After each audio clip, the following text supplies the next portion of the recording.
구원하소서라고 하는 제목으로 잠시 말씀을 전하겠습니다.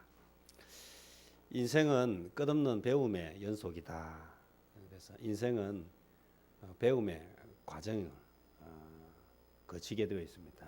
그래서 사람은 태어나는 순간부터 생을 마감하는 순간까지 끊임없이 배움의 그런 과정을 거칩니다. 이는 인생만이 아닙니다. 우리 신앙도 마찬가지입니다. 태어나서 내가 시간이 되면 우리 만 2세가 되기 전에 뭘 받습니까? 유아 세례를 받지요. 2살 되기 전에 아이가 뭘 알겠습니까?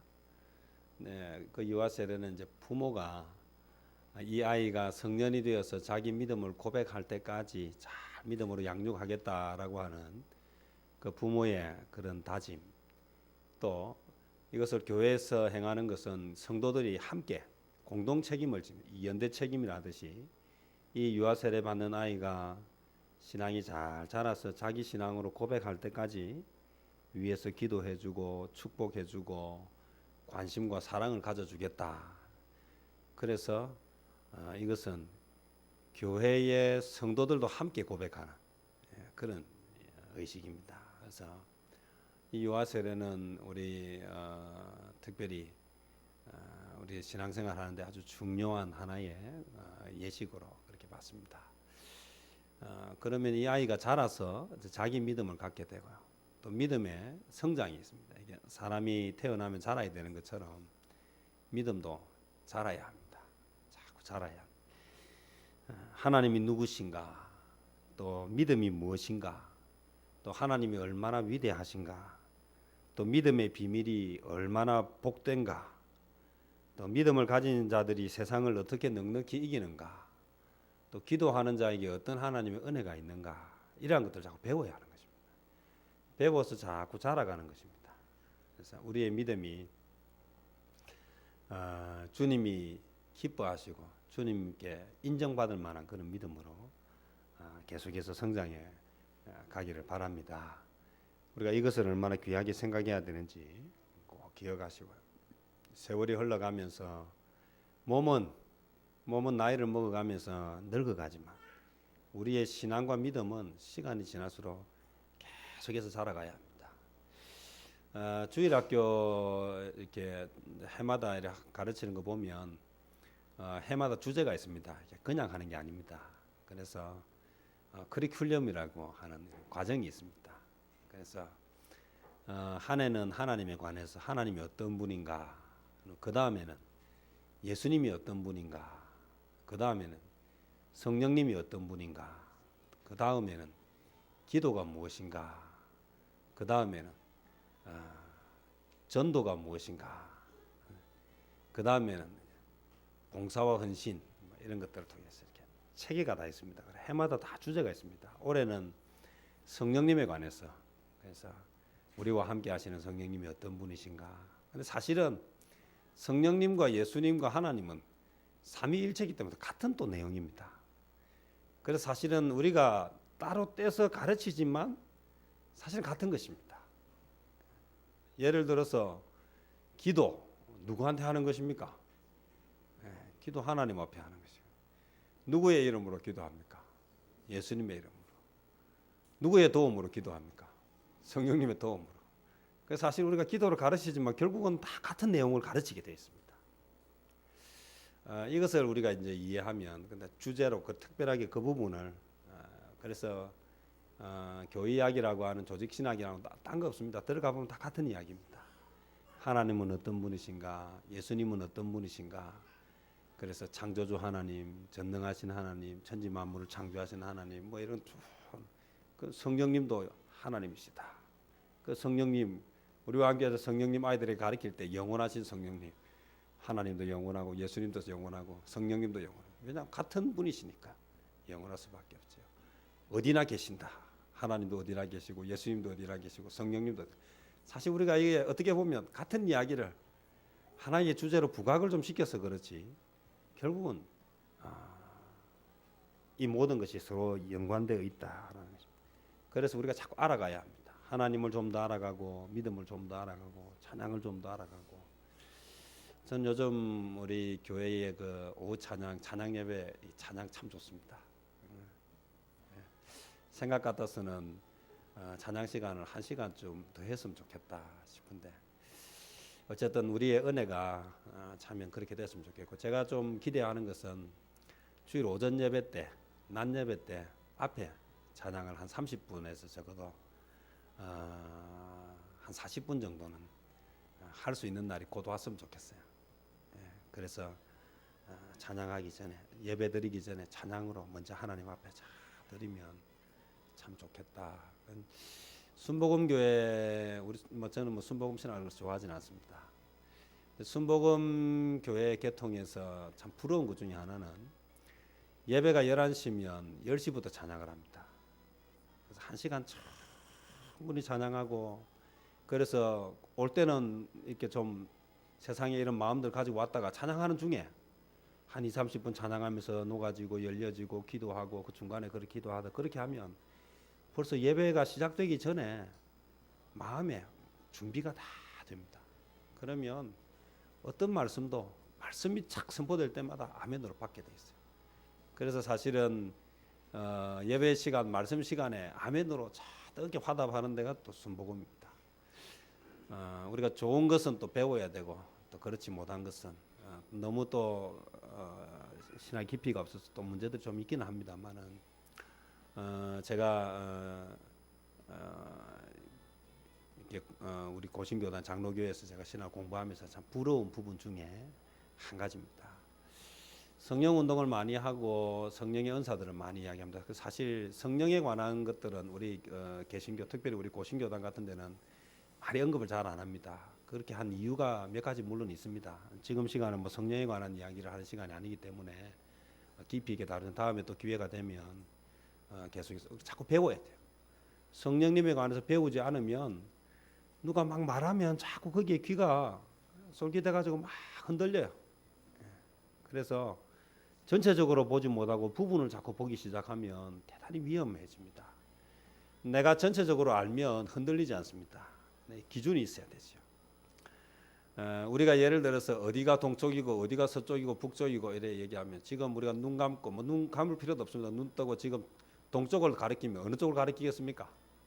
동쪽 한번 가르쳐 보십시오. 다 같이 내가 생각하는 동쪽이 어디 같습니까? 저는 일단 이쪽을 하겠습니다. 왜 제가 이쪽을 하겠습니까? 윤 장로님 이쪽을 가르치기 때문에. 근데 동서남북 싸울 필요 없죠. 뭐만 있으면 됩니까? 나침판 들고 와서 딱 되면 뭐 동서남북 막 싸울 필요 없습니다. 제가 만약 여기서 동쪽을 다수기로 해서 결정하면 얼마나 웃기는 일이겠습니까? 학벌이 제일 높은 사람의 의견을 따른다는 것도 되게 웃기죠. 물론 제가 윤 장로님을 믿지만 여기가 100% 동쪽이 맞을지는 어떻게 알겠습니까? 좀 비슷할 수는 있겠죠. 방향 감각이 남들보다 더 좋을 수는 있습니다. 그러나 이런 논란 자체를 한 번에 딱 무마시키는 것은 나침판 하나 갖다 놓으면 가타부터 설명할 필요도 싸울 필요도 없습니다. 나침판이 가리키는 것 이게 말씀을 그렇게 배워야 됩니다. 오늘 우리가 너무 성경을 몰라요. 제가 오늘 우리 주일학교 아이들 가르치면서 아브라함 믿음의 조상 아브라함에 대해서 많이 알 것이다. 가르쳐 보니까 실제 몰라요. 실제 우리가 성경 퀴즈 같은 걸 해보면요. 제가 이전에 청년사회 갈 때 제가 정말 받은 충격이 진짜 커요. 모태신앙에 그렇게 교회를 오래 다녔는데도 성경 퀴즈 조금만 성경의 상식이 있으면 알 수 있는 것들 모르는 사람 태반입니다. 왜 그런 줄 아십니까? 공부하지 않기 때문에. 성경에 대해서 공부하지 않습니다. 오늘 저와 우리 성도님들이 기억해야 오늘 주여 구원하소서라고 하는 이 주여를 분명하게 알지 못하면 예수님을 분명하게 알지 못하면 이거는 내가 믿는다고 생각하지만 사실은 이것은 참 무기력한 것이 됩니다. 그래서 우리가 용도를 모르면 그걸 제대로 쓸 수 없지 않습니까? 예를 들어서 도끼 가지고 손톱을 깎으려고 해보십시오. 손톱이 깎이겠습니까? 손가락이 잘리겠죠. 오늘 저와 우리 성도님들이 용도를 정확하게 좀 알아요. 성경을 저는 알 필요가 있다 생각해요. 오늘 여기서 우리가 기억해야 하는 것은 오늘 여기서 뭐 여러 가지 우리가 말씀을 살펴볼 수 있겠지만 저는 주님에 관해서 우리 정말 배워야 된다 생각해요. 내가 알고 있는 주님이 틀렸다는 얘기가 아닙니다. 더 깊이, 더 폭넓게 주님을 아는 만큼 우리의 믿음은 든든합니다. 나침판을 가지고 있는 사람은요, 여기 수백 명, 수천 명이 동서남북을 아무 때나 북쪽이 이쪽이다, 동쪽이 이쪽이다 가리켜도요, 흔들리지 않습니다. 왜 그렇습니까? 나침판 하나가 다 정확한 게 있기 때문에요. 오늘 저와 여러분이 기억해야 되는 것은 인생은 끝없는 배움의 과정이듯이 신앙은 계속해서 배워가야 한다는 것을 꼭 기억하시고요. 오늘 저와 우리 성도님들이 성령에 대해서, 주님에 대해서, 하나님에 대해서 이렇게 잘 알지 못함으로 인해서 참 무기력하게, 구원에 대해서 잘 모르니까 자꾸 약해져요. 오늘 그래서 막 계시록 가지고 얼마나 많은 이야기들이 많은지, 오늘 저와 우리 성도님들이 기억해야 하는 아주 중요한 것들은 성경을 배우는 일에, 성경을 읽는 일에, 묵상하는 일에 좀 더 열심을 내야 합니다. 제가 전에도 말씀드렸지만 아이들 학교 보내면 교과서만 사서 보내지 않지 않습니까? 뭐합니까? 참고서도 사주고, 그것도 모자라서 뭐합니까? 학원도 보내고, 시험 치고 나면 보충도 시키고. 오늘 얼마나 많이 아는지 모릅니다. 그런데 오늘 성경은요, 성경도 한 권 제대로 잘 안 사주고요, 잘 들고 다니지도 안 하고요, 읽는 것은 뭐 도저히 생각할 수도 없고. 성경 사전 같은 거 사주십니까? 성경 사전 사주고, 성경에 대해서 전에도 얘기했지만 좀 성경 과외도 좀 시키고, 좀 이렇게. 여러분 인생의 축복의 비결은 주님을 정확하게 알고, 하나님을 알고, 성령을 알고, 이런 것들을 알면 인생의 변화가 반드시 있습니다. 저는 오늘 찬양을 좀 뜨겁게 좀 드렸으면 좋겠어요. 지금처럼 좀 더. 제 생각에는 막 2시 반까지 좀 기다리지 말고 2시 반 전에 시작해가지고 충분히, 그래서 3시 좀 넘어도 괜찮습니다. 충분히 기도하고 준비해서 그렇게. 부족하잖아요. 우리 서로 다 부족합니다. 미리 한다고 누가 뭐라 합니까? 미리부터 준비해서 잘 들어가면 영적인 분위기를 끌고 가야 됩니다. 우리가 적어도 오후 예배 참석하시는 여러분들이 우리 나눔의 교회 영적인 분위기를 끌어가시길 바랍니다. 제가 외국에 그 강의나 헌신 예배 다녀보면요, 딱 처음 만나는 데가 어디입니까? 찬양하는 모습에서 봅니다. 그럼 벌써 이 교회는 작지만 건강하고 뜨겁구나. 이 교회는 커도요, 이게 찬양의 능력이 아직 약하구나, 이렇게 느껴져요. 그것은 대단히 많은 차이랍니다. 말씀을 전할 때 전혀 달라요. 오늘 그래서 말씀 전하러 갔다가 앉아 있는 동안에 내가 은혜 받고 내 안에서 막 감격의 눈물을 흘리면서 기도하게, 말씀 전하는 자의 마음을 그렇게 성령님 만져주시는 그런 시간이 있고요. 가서 있으면 좀 힘들어요. 뭘 하기가.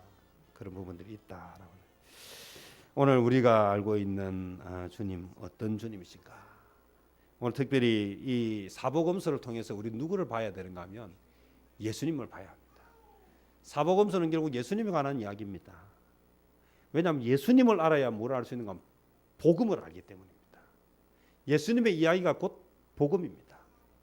그래서 예수님에 관한 기록, 그래서 마태, 마가, 누가 왜 4권이나 같이 썼을까? 한 권으로 하면 될 텐데 같은 이야기가 또 반복되지 않습니까? 사복음서에 다 나오는 내용들이 있습니다. 왜 그렇게 하는지, 오늘 그 이유가 무엇입니까? 오늘 그것은 예수님에 대해서 특별한 목적이 있다. 마태복음은 어떤 예수님을 전하기 위해서라고 합니까? 왕으로 오신 예수님이십니다.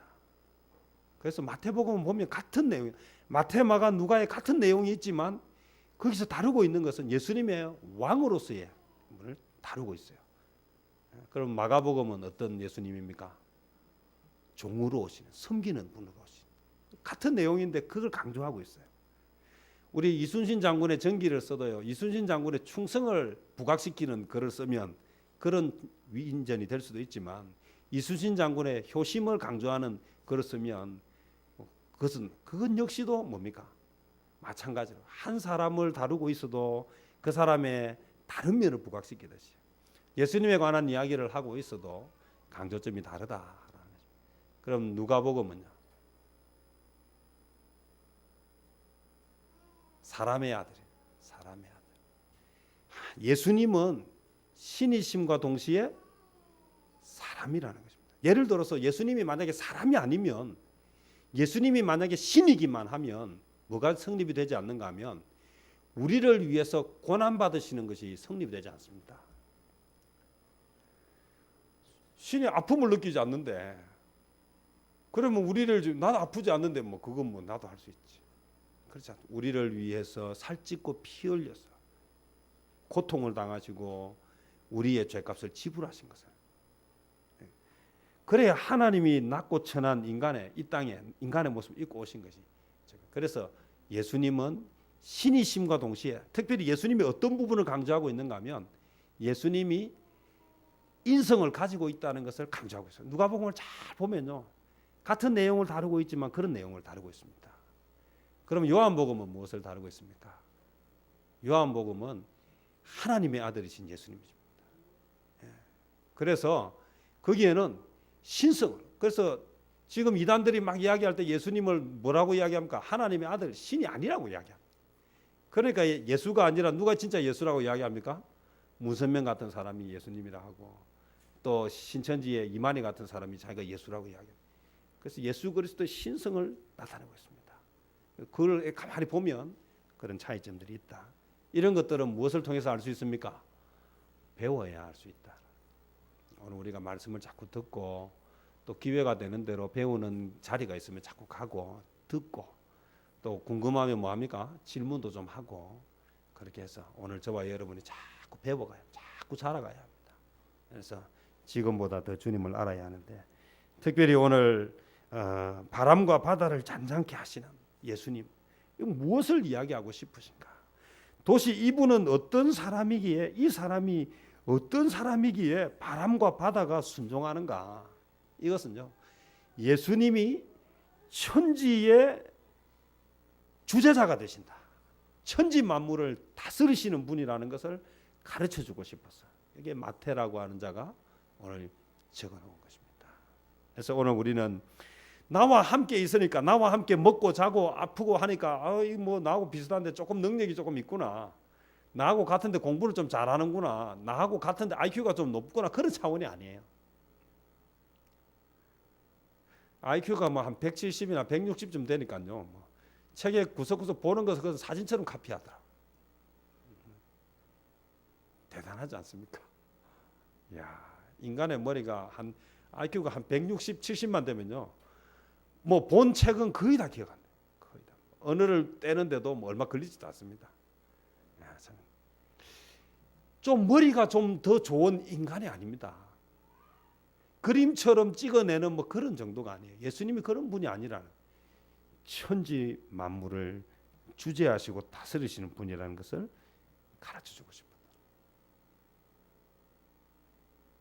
오늘 저와 여러분이 기억해야 하는 것은, 구원을 주실 수 있는 분이 어떤 분이십니까? 천지 만물을 다스리시는 분이 우리의 구원을 주셔야 합니다.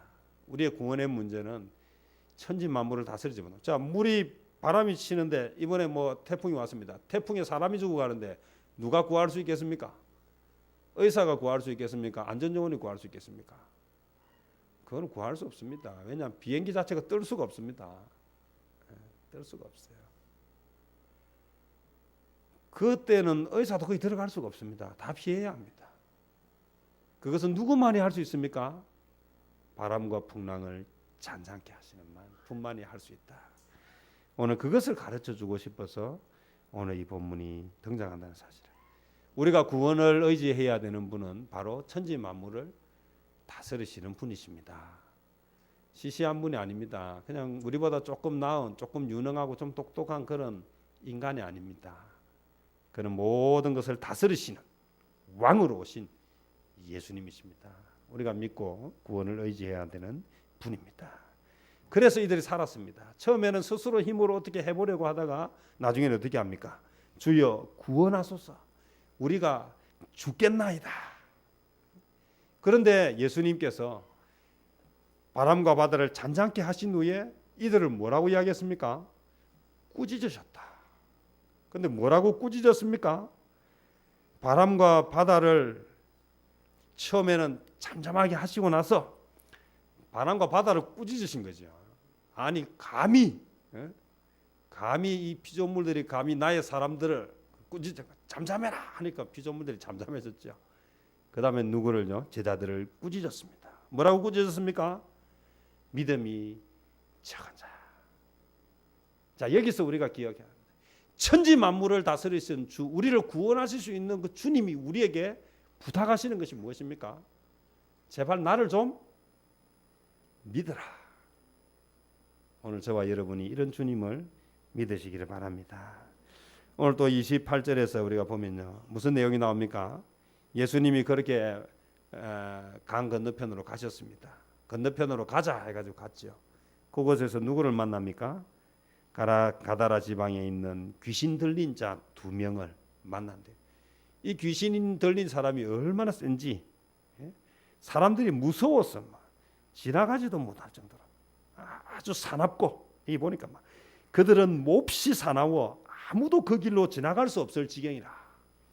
사실 이런 거는 뭐 하면 됩니까? 힘 있는 사람들이 몽둥이 몇 개 들고 와가지고 막 때려가지고 딱 잡아서 묶어버리면 되는데, 도저히 사람 뭐 몇십 명 가가지고는 막 되지도 않아요. 얼마나 무섭고 사납고 강한지. 그래서 아예 막 저기는 갈 생각도 안 하고 있는 그런 곳에 누가 가셨습니까? 예수님께서 가셨습니다. 무엇을 하기 위해서요? 오늘 악한 영들을 다스리시는 분이시다. 우리가 구원을 요청해야 되는 분이 누구신지를 가르쳐주고 싶어요. 자, 그런데 오늘 이들이 뭐라고 이야기하고 있습니까? 우리를 괴롭게 하려고 여기 오셨나이까? 왜 예수님 아직 때도 안 됐는데 와가지고, 아직 우리 세상인데 왜 와서 우리를 못 살게 구십니까? 그랬더니 예수님이 뭐라고 이야기합니까? 많은 돼지떼가 오고 있으니까 이들이 도저히 안 되겠다. 왜 예수님이 작정하고 오셨는데 물러가시겠습니까? 그 말 한다고 예수님이 뒤로 돌아서 해서 갔겠습니까? 그러니 이들이 타협점을 내지 않습니까? 뭐라고 합니까? 멀리서 많은 돼지떼가 먹고 있는 것을 보고 예수께 간구하여 이르되, 만일 우리를 쫓아내시려면 돼지떼에 들여보내주소서. 오늘 여기서 우리가 기억해야 되는 것은 악한 영들을 다스리시는 주님과 동시에 이 귀신 들린 2사람을 구하기 위해서 얼마나 많은 재산을 낭비하셨습니까? 많은 돼지떼를. 이것은 한 영혼을 얼마나 귀하게 여기시는지 주님의 사랑을 보여주고 있다는 것입니다. 오늘 우리는 구원을 호소해야 되는 대상이 어떤 분인지, 천지 만물을 다스리시고 악한 영들을 사로잡으시고 물리치시고 한 영혼을 귀하게 여기시는 분이십니다. 그러면 이 주님 감사하고 고맙고 주님을 찾아야 되지 않겠습니까? 그런데 오늘 무슨 일이 있습니까? 오늘 돼지떼에게 가라 했더니 막 귀신들이 막, 이 귀신들 하니까 귀신 2마리죠.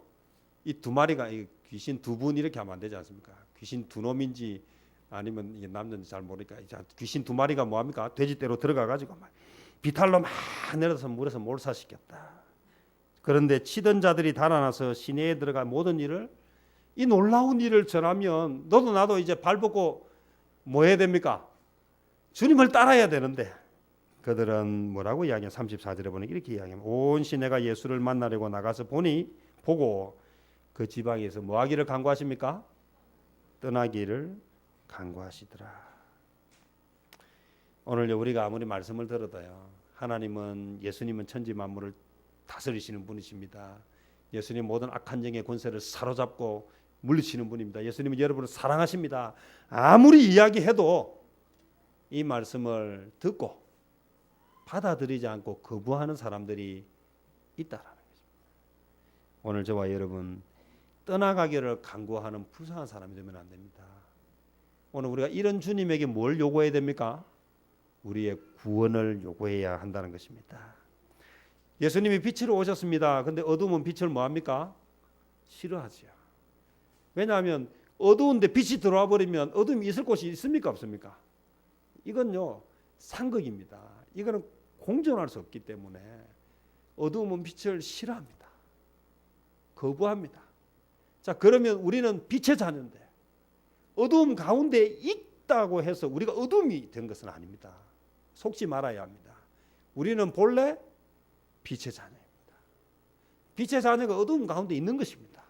우리가 사는 길은 빛이 들어와서 어둠이 물러가야 되는 것입니다. 그런데 빛인 예수님이 오셨는데 예수님을 물러가라고 해서 되겠습니까? 오늘 우리가 요구해야 되고 우리가 붙잡아야 되는 분은 빛으로 오신 예수님이십니다. 오늘 그 예수님을 받아들이는 자, 오늘 기도의 삶을 살고 말씀의 삶을 살고 배우기를 애쓰라고 오늘 말씀을 들었습니다. 저도 전했습니다. 오늘 저와 여러분들이 이제 지금보다 이전보다 좀 더 말씀을 듣고 읽고 배우는 일에 힘을 쓰시기를 바랍니다. 이것이 우리가 사는 길이고 이것이 하나님의 은혜와 축복을 받는 길입니다. 거부하지 마십시오. 듣기만 하고 행함이 없지 마시고 다시 마음을 다지고 다시 회개하고 다시 시작할 수 있는 저와 여러분 되시기를 바랍니다. 넘어지는 것을 두려워하지 마십시오.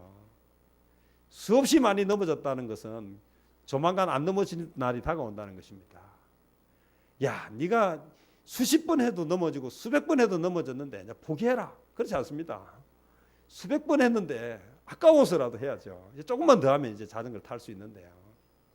두려워하지 맙시다. 넘어지는 것은 아픕니다. 넘어지는 것은 수치스러운 것 같습니다. 그러나 그것은 곧 뭐가 밝아온다는 것입니까? 조만간 넘어지지 않고 즐기면서 탈 때가 다가오고 있다. 밤이 깊으면 뭐가 밝다고 이야기합니까? 새벽이 가깝다라고 이야기합니다. 오늘 저와 여러분 주님께 어떤 주님이십니까? 천지 만물을 다스리시고 악한 영들의 권세를 묶으시고 우리를 천하보다 귀하게 여기시고 우리를 향해서 구원의 빛을 비추어 주시는 그분을 찾으시고 그분에게 도움을 구하는 저와 여러분 되셔서 하나님 주신 은혜를 다 누리시기를 주님의 이름으로 축원합니다. 기도하겠습니다.